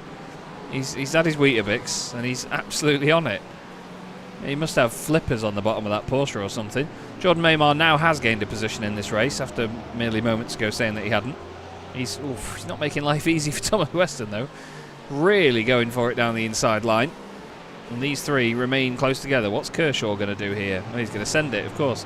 Down the inside, thank you very much. He's absolutely inspired tonight, isn't he, Mr. Kershaw? Oh, that was nice and friendly. Little double drift there and a bit of a kiss. Bostock and Pilcher are getting friendly. Oh, dear. What are you? Maybe not friendly. A bit too friendly. Yeah, too friendly. It's only March, but Christmas card lists, maybe. Oh, this is going to suck. The name struck off. Oh, no. When I saw... If there's one person in the race that you don't want to do that to, James Bostock. It's probably the boss man. It's probably the boss man. It's just unlucky, isn't it? Getting on that curve, I mean, it is just unlucky. It's not even a bad bit of driving. It's just getting on that curb. The second touch that brake, the car is gone. And it's a real shame for James because he was having a nice race. And, well, he's not anymore. No, he's definitely not. That's, yeah, it's horrible when you're an innocent bystander like that. It really is, because they weren't doing anything wrong. They hadn't done anything to wrong the other driver either. It just all went to pot. Gareth Newton has had it go to pot as well. He's had a moment here in the McLaren. Grant Miller and Matthew Hunter also having dramas. It says people have crashed, but that's just when they're coming out of the pit lane. It's really annoying. This might have something to do with it. Hello. That's James Fraser, showing he hasn't learned his lesson. He's just going to send it on everyone. Through the middle he goes. Thank you, boys. I'll take that. Makes him look like the hero this time round. But yeah, James was, I'm sure, not happy with himself after that earlier incident. You could see that he waited for the other guys, which is really good sportsmanship as well. We must commend that. It's always lovely when you see that. If a driver makes a mistake and has a drama, you know, they wait for the others to let them back through. Matthew Hunter, he's going hunting barriers by the look of it. Whoa, way out wide. He's hunting crabs on the beach. But, yeah, a little bit too hot into there. Again, I think just driving in his mirror, maybe. We've seen a bit of that tonight, haven't we? Drivers sort of getting in a battle, looking in their mirrors and not focusing on the braking zone in front of them and going straight on. Getting distracted by the scenery, aren't they, really? But, yeah, I mean, you're right. There's been loads of occasions where kind of battles have kind of melted into battles, and drivers suddenly become unaware of their surroundings, and it's happened a little bit too often over the course. Whoa! Goodness me, Graham Favors, that was huge. I don't know how he's not gone around. That was absolutely almighty. He's going to drop down to 6th there, but my word, I mean, he's got a smug face on that little photo. He's probably having a smug face on for saving that. It's incredible. Yeah, I mean, it woke me up. I mean that in a good way, by the way. I realise it sounds rude. Oh, that is... It doesn't look as dramatic there, does it? It doesn't look anywhere near as dramatic there. No. Let's have a look on board. You'll hear the screams if you listen carefully. It just goes so gradually. Oh no! That was in the replay. You were right. It's crazy that. So if I play that again, yeah? It's going to be exactly the same. We're going to stay with this. Spoilers. Oh no. Yeah. Oh no. We're going to stay with this. Because I don't think that's the end of Graham Viva's troubles. Through the right-hander at turn 3.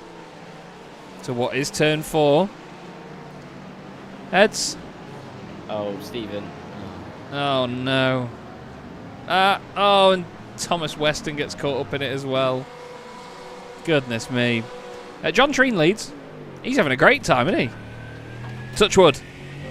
He's having a very good time at the moment. He had a fantastic first half of the race. His first half of the race was fantastic. Yes. And I can't touch that because it's already finished. Yes. Very well done. Proud of you.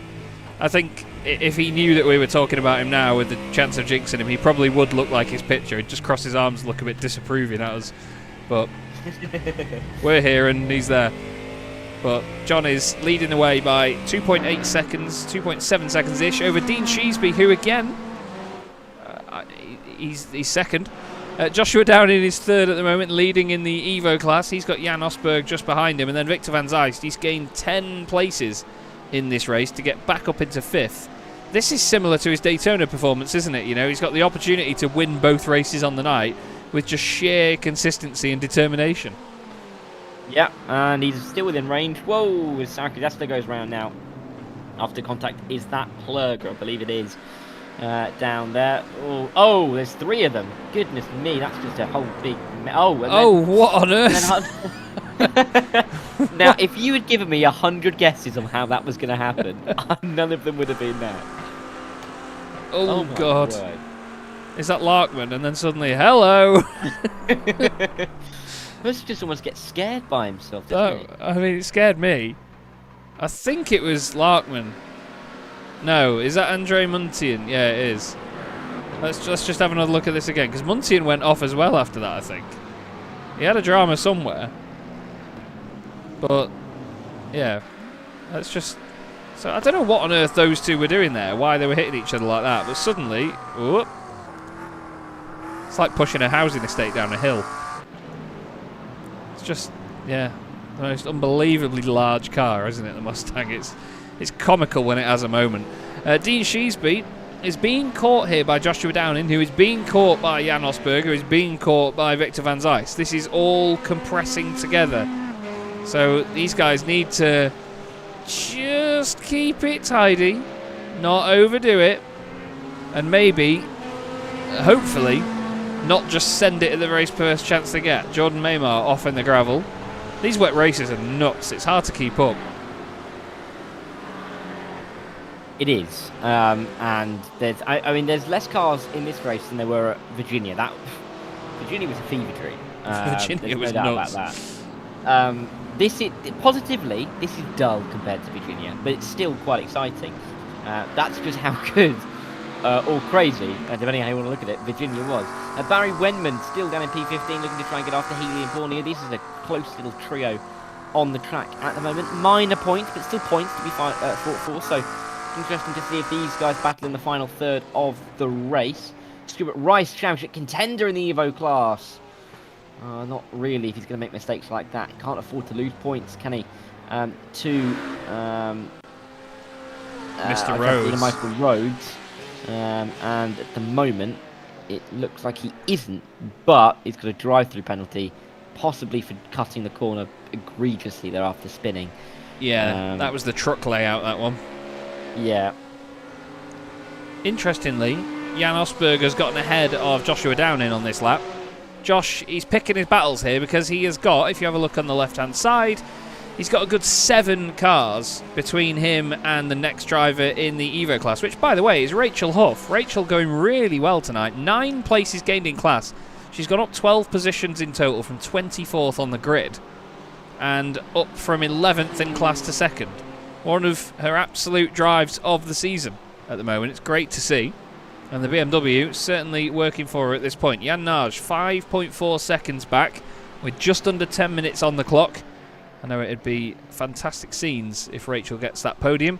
I know Stuart Rice has been very complimentary of her driving and having her as a teammate for this season.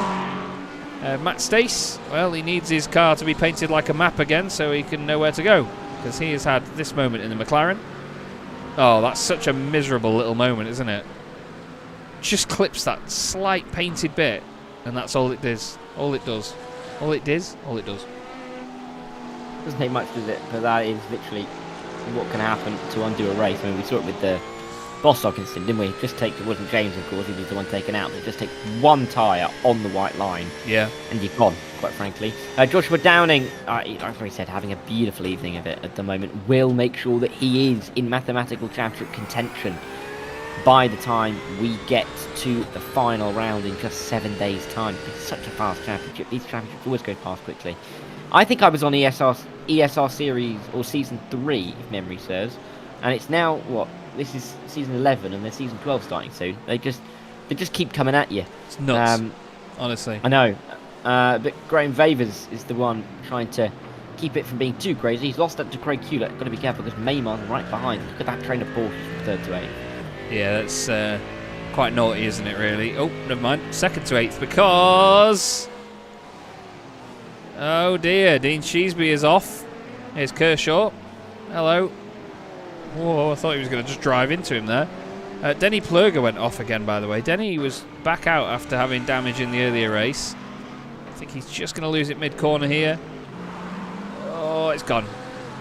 The curb doesn't help. Oh, that's quite a big hit into the wall as well. Both corners of the car smacked against the barriers. That'll be frustrating. This will be frustrating for Dean. He's on the dry line. He's on the curb. Oh, it's the tiniest little touch of the curb as well. Jan Osberg does a really good job there to slow that down nice and tidy. Dean waits for other cars to be around. And as much as we take the mick out of Rob Mackay saying that he's going to spin all the time, well, he's not one to let us down, is he? There you go. Look.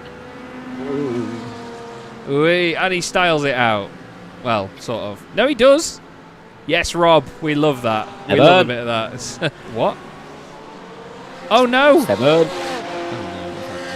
Oh, was it Dean? No.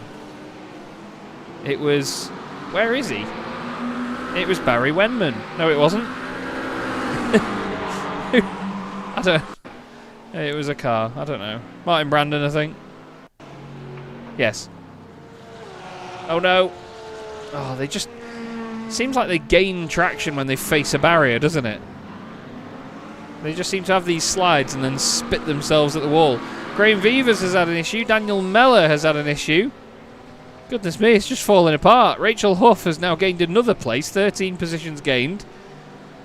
Jan Osberg. Jan Osberg is closing in on John Treen here by about a second a lap almost. Oh, I just mentioned Rachel Huff. Oh, no. Oh, no. That was a voice break. Just a little bit too hot into there. Oh, just on that downshift. Oh, it's the laziest little slide as well, but luckily... Oh, but that's okay, though. That's okay. Yeah, no damage, no major dramas. If it's going to go wrong, you want it to go wrong like that. She's not even lost the position.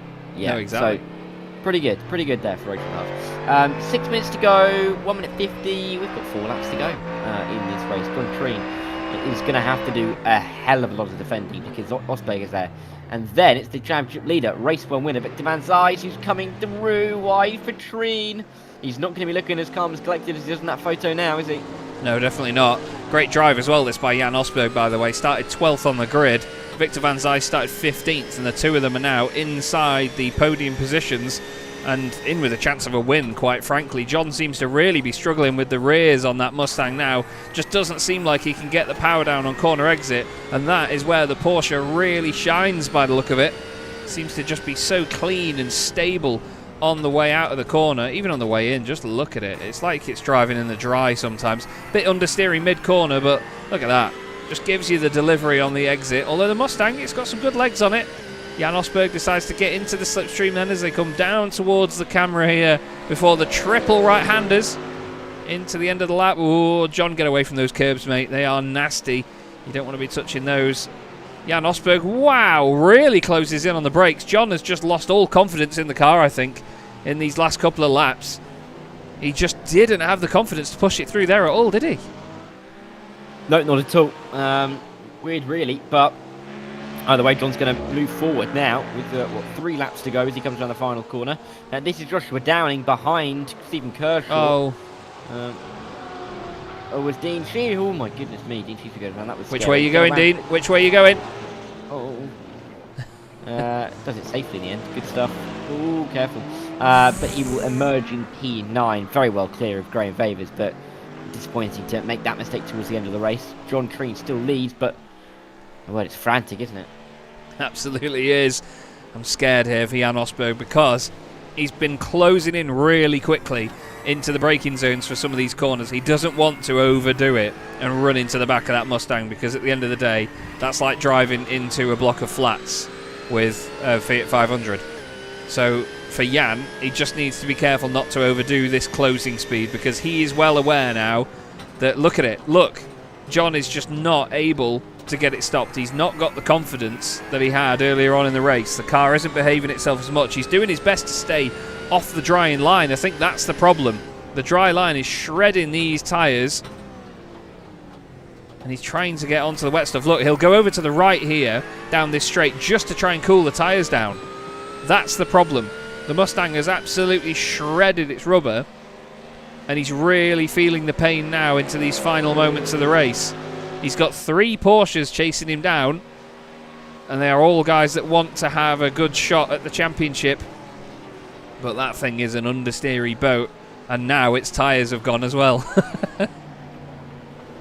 It's just not fun, is it? It's not nice to watch, really, because you just know how painful it's going to be in the car. But it's just trying to hang on for dear life, quite frankly, at the moment. Oh, going to the final corner. Is there going to be a move here? Doesn't look like it. Oh, so close. Oh, he's got a bad run. Nothing going. Yeah, bad run. Oh, is it going to be enough, though, down into turn 1? Let's see. Jan Osberg, inside line. We've seen the outside line work a few times, but, I mean, Johnson's going to wave him through, and through goes Jan Osberg into the lead. Yeah, I don't think John was ever going to defend that one too hard. He was never going to try and push the car too much. He's being realistic about this. He knows what the car is capable of now, and he knows that the confidence is gone. So he's just going to try and push Jan out of the way as he goes into turn 3. He just can't get it stopped as much, so he's having to brake at different times and different forces just to try and get it to slow down. But this could help Jan Osberg a lot now if Van Zyst and Aston have to really work hard to get past John Treen, because he could break away with 1 more lap to go after this. Yep, not a white flag just yet, but it will be the inside line for Victor Van Zyst. Is it too late? No, gets it stopped. Beautiful move, and Robin Aston's going to get through, it seems, from the checkup. Oh, it needs a good exit. I think he's going to be able to do it around the outside here. It's going to be a long way around at turn 8, but we've just seen how difficult it is for John Treen to control that car. Surely he won't get a good enough exit out of here, especially on the inside line, side by side all the way through. Beautiful racing, but there it is. There's the exit for Robin Aston. He is through up into P3, and it's a race between those 3 now for the race win, but Osberg has tried to run away as fast as he can. Van Zyst looking for the double race win and to almost cement himself right at the top of the championship. Needs a full second and a move in the last lap and a half. You never know, though. With these conditions and Jan Osberg sliding the Porsche around like that, anything could certainly happen. 1 lap left to go here at Misano in the SimRacing International GT3 Championship on a Thursday night, and we are having a great time once again with mixed conditions and a race that is about to go down to the wire.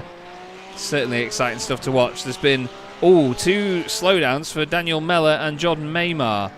Not quite sure how they both got them at the same time. Maybe a bit of contact has pushed them both off.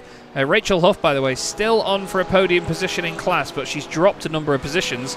Andy Chell would be quite suited to get a podium. He's gained 20 places in this race. He's the biggest mover in the entire field. Great drive in this race so far, and we want to make sure that gets appreciated, even if he doesn't end up on the podium. Jan Osberg, though, he's not lost a major amount of time in this first sector to Victor van Zijst. Oh, Victor's lost it! Victor's lost it completely. That's surely handed the win to Osberg, but also it hands a couple of points back to Robin Aston in the championship as well. Well, I mean, that's quite a moment. I didn't quite expect that to happen because he looked so calm and collected all race long to Van Zijst. Got to make sure he finishes at least in the top 6 from here. But wow, big moment. Stephen Kershaw, though, with all of that, he's back up to P4 again. P3 in race 1. P4 in race 2, what a night for him. Yeah, he's having a massive jump in his points tally tonight, to say the least. Craig Hewlett again as well. Despite that off earlier, there or thereabouts all the time in these conditions, and he finds himself back in 5th place. So another solid night for him. But Jan Osberg, well, he's not won a race in a while from what I can remember, so it'd be great to see him take a victory here at Misano. He's just got a couple more corners to effectively survive, and the Vulcan Fasteners by Glasstec Racing Machine will be taking a win in the SimRacing International GT3 Championship. If you listen carefully, you can hear Joe Glass in the background shouting "I" all the way from wherever he is now. I think he went to Thailand, did he not? Did he not move there? Can't remember. Philippines, something? That part of the world. Yeah, he's over there. Jan Osberg wins at Misano. What a brilliant drive that was. Robin Aston finishes 2nd. He's going to have a lot of relief over him for that one. And John Treen grabs a podium in the Mustang. Very well done for John. He really survived well there. And what about this? Joshua Downing, 2 podiums tonight, but the second one, Dara, takes a race win in class. Yeah, perfectly done from Joshua Downing. In the end, in that Porsche, he's won by some margin. Jan now is 2nd, but I mean, he's almost in a different postcode, quite frankly. A really, really impressive win from Joshua Downing, and he puts himself into the championship conversation heading into the final race, the final 1-hour event in 7 days' time. Jan is going to finish P2, and Rachel Huff, even with that slight spin, great result for her. She's going to come through in that BMW for P3. I think that's her first podium of the season as well. Fantastic drive by Rachel Huff. A great night as well. Loads of positions gained over the evening. James Fraser, never say die attitude until the end, racing Danny Weir to the line. More cars making it around the final corner. Barry Wenman here just about to, I think, overtake... No, it's not Gareth Newton in front of him, is it? That is the Mercedes of Martin Brandon, who has had a bit of a rough night, to say the least. And Matt Stace making it round in the McLaren. He will be the last car to complete the race. Lovely colour scheme on that machine. The DNR Esports car. And we'll watch him make his way around now to complete the race. But what a win that was by Jan Osberg. Taking, well, his first win in a while from what I can see. I usually do note down the podiums and the results and things, but we've not had Jan Osberg win a race so far this season. So, yeah, he'll be over the moon with that, I'm sure. But, wow, busy night at Misano in these conditions, eh, Dara? Yeah, everything's happening all over the roads. Race 1, race 2, the reverse grid coming into effect as well. Just as you can look out there over the Adriatic, the weather moving out that way. It's been great to kind of get a real picture of where we're going to have our championships lie going to the final race next week. Yeah, it's going to be an exciting end to the championship, but it's Jan Osberg taking his first win of the season. Robin Aston in 2nd place, gains some championship points back on Victor van Zijst. He finishes ahead of John Treen, who, to be fair, had an amazing race. Fair play to John. He really worked hard for that one. Stephen Kershaw, what a night for him as well. 4th place there. Craig Hewlett, always good in the wet weather, finishes in 5th. Victor van Zijst 6th. He'll be ruining that spin because that certainly let Robin just sort of take at least one finger back off the trophy. Daniel Meller is 7th, ahead of Jordan Maymar and Dean Sheesby. Then we have Graham Vivers in 10th place. Lewis Hammond was 11th, a bit quiet in that race, same as Andrew Larkman. Nathan Healy was 13th, ahead of Barry Wenman and Rob Mackay. And it was Hussein Saraka Desler, the last car on the lead lap. We had Grant Miller 2 laps down, Robin Pownier 4 laps down. 9 laps down we had Thomas Weston and Andre Muntian. James Bostock, unfortunate to receive that contact from the BMW. Steve Hughes also out the race, same with Scott Kostrick, Tiago Reiser, Dwayne Hoffman and Mark Kent as well. And Dara will now take it away with the Evo class results. In the end, it was Joshua Downing. 2 podiums on the night. 3rd in race 1. A win in race number 2 for him. Jan Naj finished in 2nd ahead of Rachel Huff. Great night for her, and great night for Andy Chell as well. He's struggled this season in that Quatermass car, but a P4 really deserved in the end. Denny Weir 4th, just ahead of James Fraser, and they were both ahead of championship leader Michael Rhodes, who has fallen back a little bit tonight, but still has a really good hold of that championship lead. Rob Gregg, Gareth Newton, and Matthew Hunter inside the top 10, and the only drivers with a minute of our race winner Joshua Downing. Matt Stacey, the only other driver on the lead lap, finished 11th with Stuart Rice and Martin Brandon a lap down. Denny Plurger, difficult night for him. Didn't finish race 1, didn't finish race 2, and for David Pilcher as well. He was the one that had that big old spin. Both of them didn't see the checker flag, and they're going to have to come back next week, Jazz. Yeah, they absolutely are. And to be fair, it'll be an interesting way to finish the championship with a race at Imola. Denny Plurger in the chat saying he did watch. Hello, Denny. We hope you've had a good night. What we will do is, while we can, instead of putting myself in the interview waiting room like an idiot, like I have done before, we'll drag in Mr. Ostberg. Hello, sir. You must be over the moon, mate. Congratulations.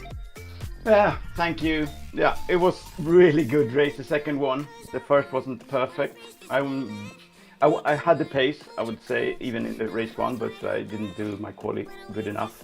I've been quite good in hiding my pace all season, don't you think? I was going to say you've busted the pace out now at least, but what does it mean to get that first win of the season after coming so close a number of times before?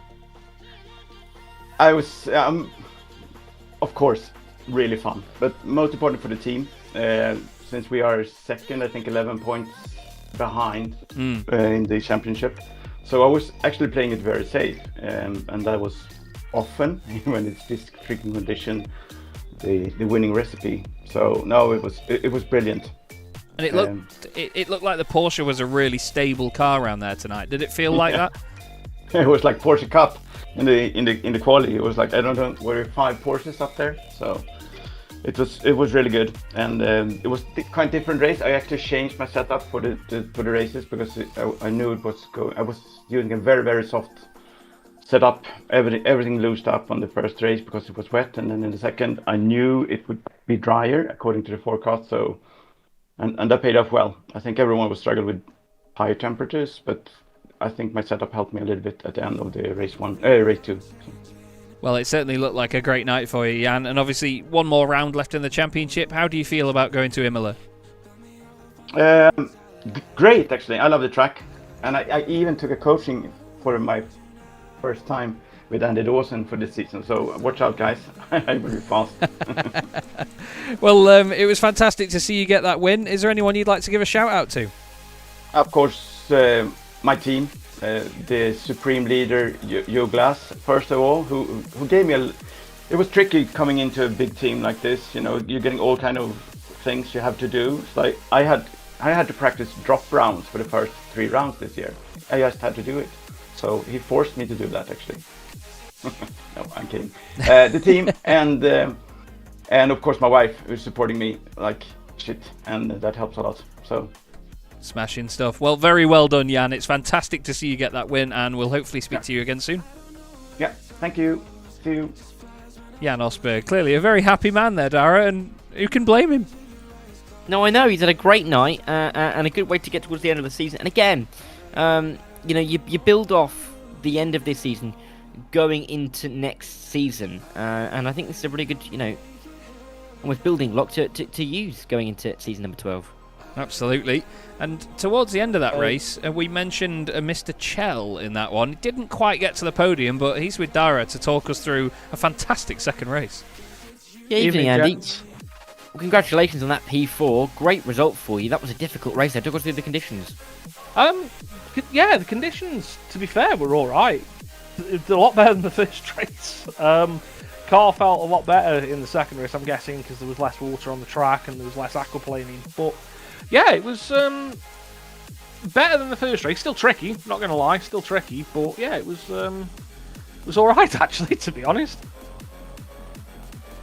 Well, I mean, it looked difficult from up here, but good that you were able to get it through. I mean, P4 in the end, it was a difficult kind of range to be in that race, in that Evo class, because there are a lot of good drivers in there. Talk us through, we haven't really spoken to you all season long, have we? Talk us through how the season's gone for you, because it has been a really interesting championship in both categories where it feels unpredictable every week. Yeah, it has. I mean, there is a lot of good drivers in the Evo class. You know, my season's been a nightmare, to be honest with you. I've just had one of them seasons where most of my luck has been bad luck. And you know, getting caught up in other people's incidents, for example. You know, Daytona's a really good example. I got absolutely killed coming out of the first horseshoe because of an incident that happened in turn 3. So, yeah, it's been one of them seasons for me where it's like, there's nothing you can really do. It's just, it is what it is. It does happen. But yeah, and then there's been good races like Mount Panorama, so at Bathurst. That was a fantastic week for me. Changed car, as you've noticed, went from the Mustang because that just wasn't playing ball, to an old favourite that Dari, you'll remember from season 7, nearly won me the championship. So we thought we'd bring that back out and see what we could do. So it's been a season of many downs and a few ups, but it hasn't taken away the fun of it. Me and Mike are still turning up every week to race and enjoy yourselves. We're looking forward to season 12.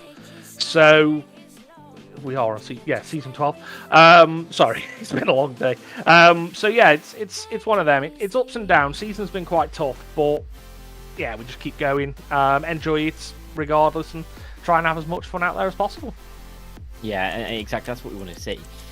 With drivers just enjoying themselves on an evening. Thanks for joining us, Andy. Before we let you go, is there anybody you'd like to give a shout out to on the screen?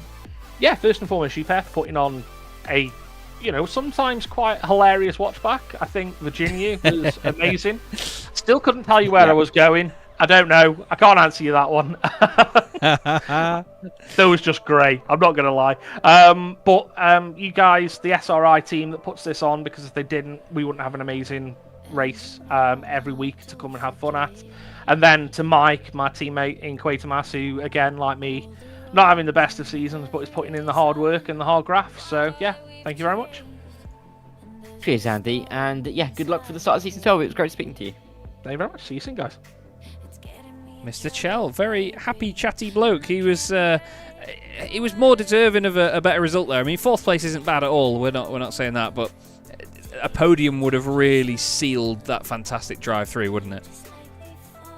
Oh, it really would. But you know, even good results on the way, and like we said, good things to build off going into next season, and that doesn't just go for Andy. I think there's others that go for that as well, Chaz. Absolutely, yeah. We want to make sure that we definitely speak to Mr. Kershaw after tonight, because Stephen, you just came alive here at Misano tonight, mate. Talk us through it. You must have been buzzing, but also cacking it after quali.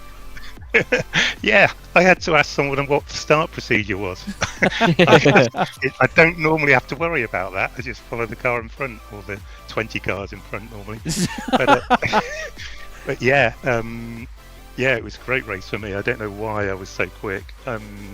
Porsche was fantastic. Setup was really good, so it was really slidey, but everything was sort of controllable. So yeah, it was a really good fun, and just absolutely gutted to throw it off the circuit the last but one lap. It was really gutting.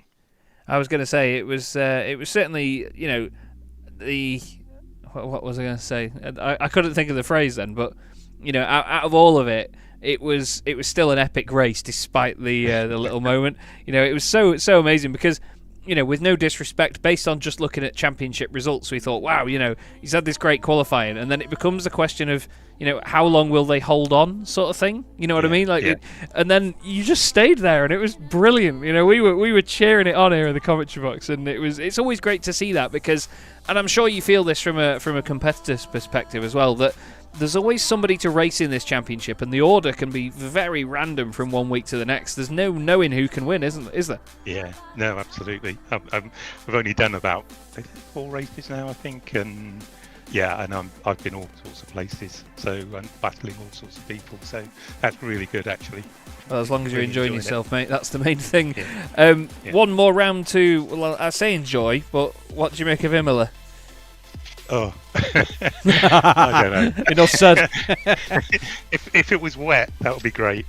A That, random rainstorm. that But I makes you think sound I'll be even back. more mental. I'll be back down sort of mid-table somewhere, I think.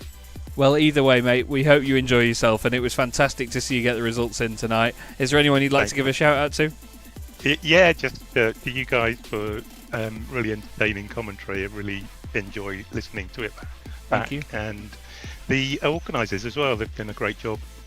So thanks very much for keeping it running.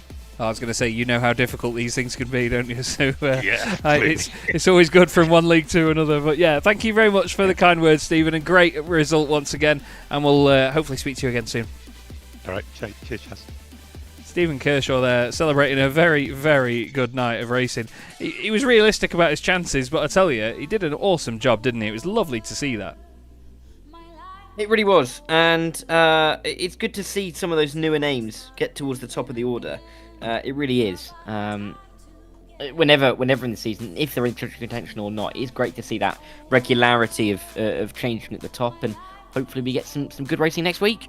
Fingers crossed, yeah. We have only 1 week left in the championship, and it's certainly going to be a belter as we head to Imola. Is it going to be Victor Van Zeist, or is it going to be Robin Aston? Who knows? It's both of those two trying to go for the Premier Championship, and in the Evo, well, it could be anybody's guess now. There's so many drivers fighting for those positions.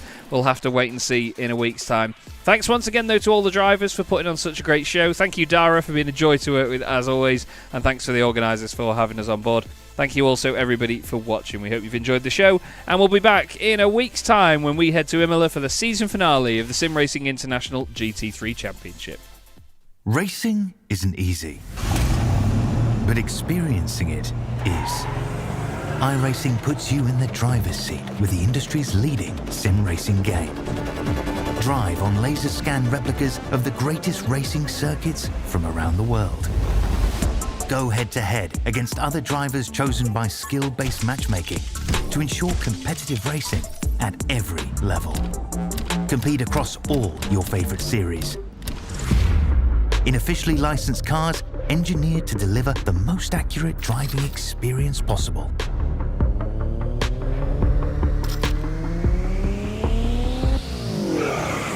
Join a race or host your own with players from across the globe. Race against the computer or in a league with friends. Feel the thrill behind the wheel.